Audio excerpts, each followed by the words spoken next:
Привіт, маленьке сонечко! Сьогодні ми з вами урок природознавства, і ми поговоримо про моря України. Територію України, як ви вже знаєте, омивають два моря – Чорне та Азовське. Супер! І давайте ж дізнаємось якісь цікаві факти про ці два моря.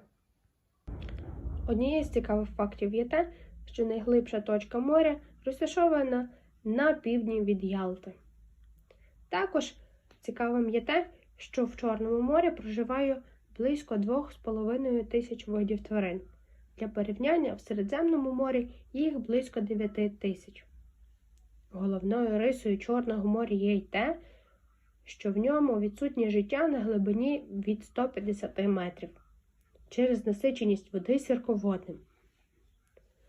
Найбільшим островом Чорного моря є Джерелгач, який відноситься до Херсонської області.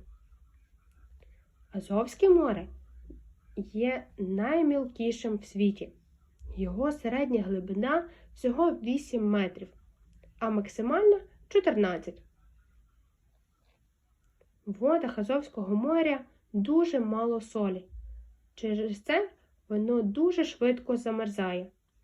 Середня солоність води тут лише 13 проміле. Азовське море дуже багате рослинними і тваринними організмами.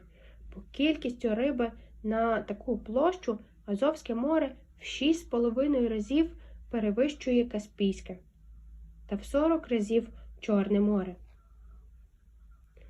Слов'яни називали Азовське море Сурським або Синім. Сучасна назва, згідно однієї з версій, походить від арабського назви Бахрейн-ель-Азов – Темно-синє море. Сьогодні ми з вами говорили про моря України. Я думаю, що даний урок вам сподобався, і ви запам'ятали багато цікавої та нової інформації для себе.